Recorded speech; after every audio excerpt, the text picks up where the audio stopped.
Good morning, everyone. May God be with you. Thank you. A reading from the Holy Gospel according to Matthew.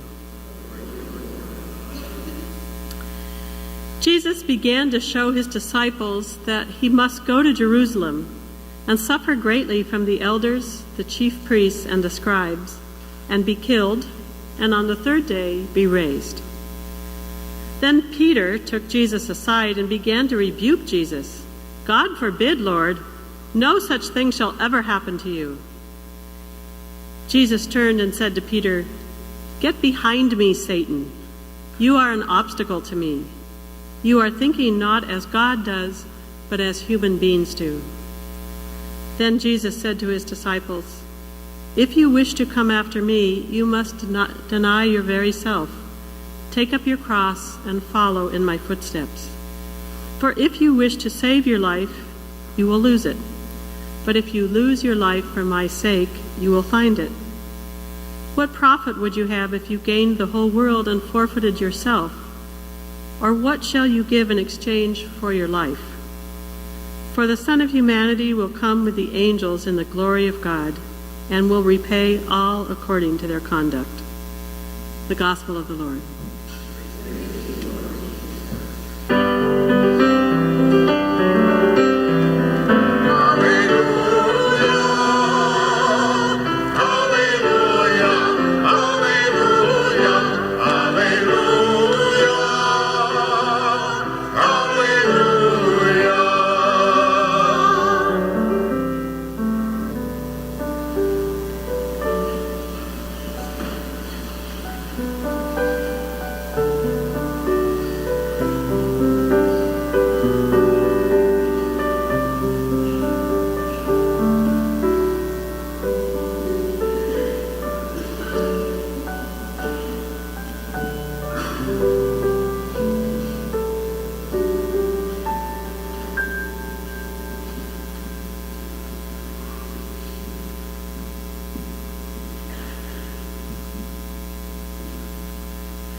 This week I had the opportunity to go kayaking down on Hemlock Lake. Went with Rick French, who is a member here, and he's the owner of Pack, Paddle, and Ski. So he does these world adventure treks around the world, climbing mountains and kind of thing. So he's a great person to go kayaking with. So we went down Hemlock Lake to the southern tip, and we were able to go there among the reeds, and it was just so beautiful. And as you would come around the corner, you'd see the head of a blue heron just popping above the reeds, and then you get this close to it and it would fly away. An osprey coming down to pick up fish out of the lake, and big carp jumping around. The sunset came, and then everything turned pink. The sky was pink, the water was pink, and then the moon came out and it turned silver and sparkly. And it was just a beautiful evening to just be still, to let God's nature just heal me and strengthen me and be present to it, to do a lot of looking and listening. And I think whenever you get in that space, that just beautiful stillness, it just adds to the deepness of the conversation that you have. So Rick and I were having a great conversation. We began talking about what's our purpose in life. And so I asked him, what would you say your purpose is? And he said, easing the suffering of others. I was surprised. I thought he would say something about his mountain adventures or being in nature. And so I asked him that, and he said, no. He said, I love that, and that's what I do for my work. He said, but my purpose is there no matter what I'm doing. And my purpose is easing the suffering of others. And he began to tell me a story about being with a friend and her mother who had Alzheimer's, and how he was able to bring a smile to the mother's face and spend time with her. I thought it was a great question for us on Labor Day, because Labor Day we're thinking about our work, and certainly our work is important. It gives us dignity, it gives us a way to contribute to the world, and also gives us money, which we need to live. But our work is what we do. What is the purpose behind that? What is the purpose in our life? I thought of different people in our parish. I thought of Bruce, who ran the auto stop on Bay and Goodman Street for many years. And he was a great mechanic, and he worked on my car and many other people's cars. But he also had, every morning, he would bring in bagels. And he brought bagels and coffee and for the people who worked there, but he also brought enough for people from the neighborhood who would stop in. And I remember where there was one woman who did not have enough money to buy enough food for herself. She came every morning. She got her coffee and her bagel. And as he was leaving, as she would leave, he would always slip another bagel into her pocket. Because for Bruce, it wasn't just about repairing cars at the auto stop. It was about taking care of the neighborhood. I thought of another person in our parish who worked at Kodak for many years. And every day when he would go to work, he would be harassed by another coworker with a very nasty personality. And this man was not only nasty to him, but he was nasty to the other workers. And this happened day after day after day.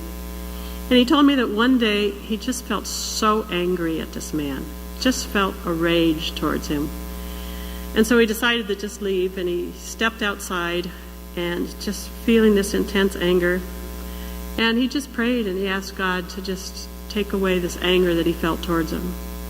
And he said it immediately lifted. He said it was just gone. And in its place, he said, I felt a tremendous compassion for this man. So he went back in. He didn't say anything to the man, but he just began to pray silently for him. And he said, after that, it never bothered me again. He said, he was just as nasty every day. He said, but I didn't feel the anger. I just used those opportunities to pray for him. His purpose at Kodak went way beyond the working with the chemicals that he was doing. I thought of my son Matt, who is a great musician and organizes concerts around the city. He recently had a big concert. He invited many musicians in the city to be part of it. And then in the back of the stage, he set up a table and had a caterer bring a banquet for all the musicians. And so they had great food. And then he gave a lot of thought to introducing each musician, and he split all the profits with them. We went to this concert, and afterwards I asked Matt, is that normal, like when there's a concert like that, to provide food for all the musicians? And he said, no. He said, actually musicians don't really get treated very well. He said a lot of times they play all night and then they're told they're not going to get paid. And he said, or they get a drink, but never any food. He said, I really wanted them to know that they're valued, that they're important. And so the purpose of his concert went way beyond just providing music. It was really much bigger than that, about taking care of the musicians. I think in the scripture today, the disciples must have also wondered what their purpose was. Here they are following Jesus. They have left their jobs, their fishing jobs, their tax jobs, the different things they were doing, to follow this man Jesus. And in this chapter from Matthew, Peter tries very hard to emulate Jesus. And at one point, he recognizes Jesus as the Christ. Jesus says, who do you say I am? And Peter says, you are the Christ, the Son of the living God. And Jesus is so taken aback and thrilled by this. And he says, Peter, you are my rock, and I'm going to give you the keys of the kingdom. And it's just a wonderful moment for Peter. That was last week. This week is a little different for Peter. This week, Jesus tells him about his death, that they're going to go to Jerusalem, that he's going to be crucified. And Peter becomes very protective and also very fearful. He doesn't want Jesus to die. He doesn't want to be left alone. And so he says, Jesus, that will never happen to you. And now Jesus responds, get behind me, Satan. You are an obstacle to me. Say what? Last week you got the keys of the kingdom. This week, get behind me, Satan. What a difference in the two responses.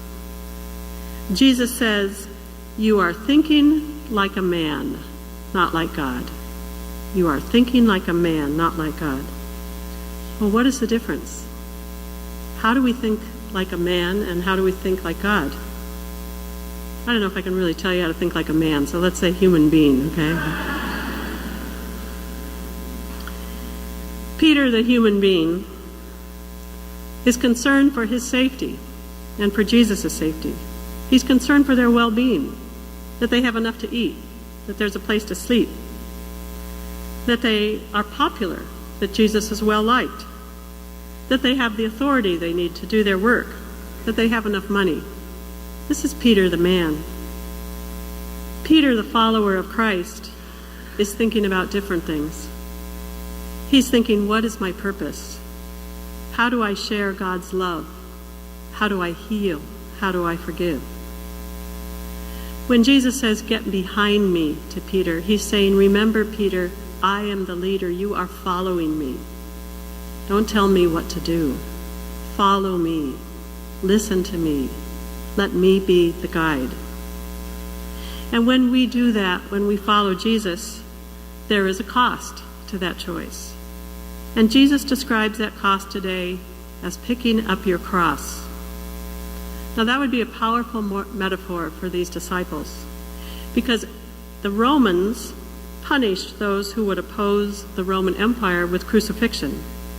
So on any given day, these disciples would see 2 or 3 men who had been imprisoned, whipped, beaten, carry the crossbar of their cross to their execution.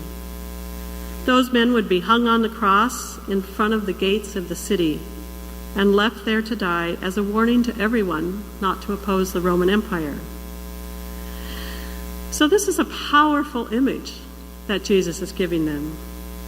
And he says, if you are going to follow me rather than the Roman Empire, be ready to pick up your cross. There will be a cost to it. Sometimes people think of picking up their cross as referring to an illness or a misfortune in their life. But this is not what Jesus is talking about. He's not talking about something that happens to us. He's talking about a choice that we make, a decision about how we live our life and whom we choose to follow. Next week we celebrate Inspiration Day, which is the day that Mother Teresa received her call. And I think everyone in my generation knows who Mother Teresa is. I mean, we kind of grew up hearing about Mother Teresa. But I'm often surprised that children in our community, when I mention Mother Teresa, say, who? They've never heard of her. She, of course, was an extraordinary woman. She was born in 1910 and became a sister of Loreto. She was a teacher in India. When she was 36 years old, she was taking a train to go to the annual retreat. And she received a vision. Jesus came to her and begged her to come and be my light. Come be my light. Over the next few months, Jesus would communicate with her.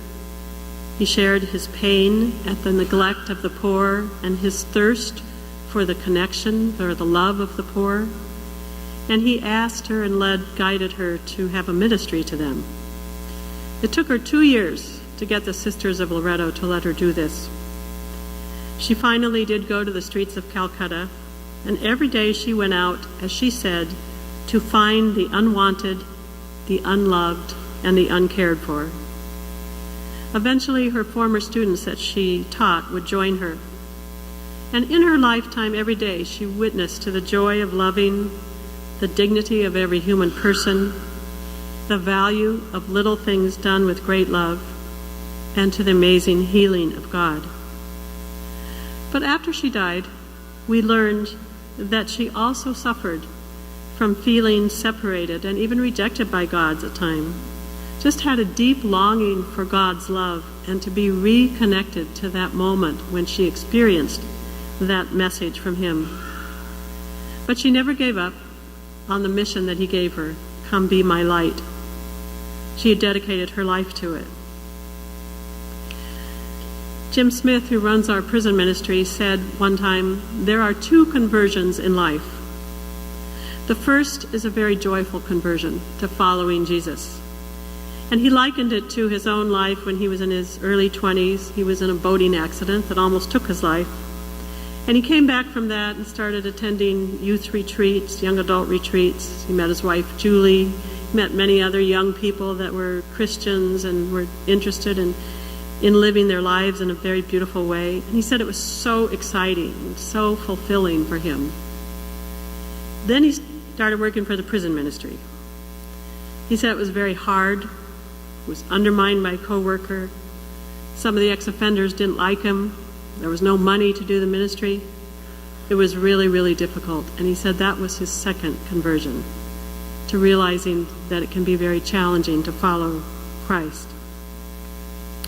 The same thing happens to Peter. Initially, Jesus says, "Come follow me," and Peter's so excited about that. He gets the keys of the kingdom. It's a honeymoon. It's a time of hanging out with Jesus. But then comes the second conversion. It's much heavier.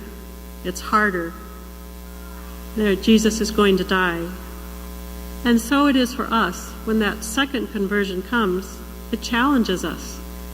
It's a wake-up call to realizing what it means to follow Jesus, to forgive, to be generous, to care for the hungry, to visit the sick. These things require sacrifices on our part. They challenge our ego, who repeatedly calls out to us, me first, do what I want. Like Mother Teresa, we may at times feel alone, like God has separated from us. That second conversion requires us to pick up our cross. Every day, as Christians following Jesus, we make a decision to pick up our cross. It may mean that we overlook a nasty comment and pray for the person instead. We may need to make time to check in on a neighbor or a family member. We may forego buying something for ourselves in order to help other people, like those in Houston, Texas. We may walk in a march to protest unfair labor laws for migrant farm workers. We may even lose our life, like Heather Heyer, who was killed in Charlottesville, Virginia 3 weeks ago while protesting a white supremacy march. Once we pick up our crosses and let our purpose in life flow from God's deep love for us, we discover that that is where the real happiness in life truly is. We can try hard to find happiness, to grasp it, to claim it, to read books about it. But it is in letting go of that desire to fill up our lives that we find it. Because it is not in having money that we find happiness. It is in giving it away. It is not in being powerful that we are more confident. It is in being vulnerable. It is not in being important that we are content, but it is humility that allows us to recognize God. Jesus says to his disciples today and to us, "Whoever wishes to come after me must deny himself, take up his cross, and follow me. For whoever wishes to save his life will lose it, but whoever loses his life for my sake will find it."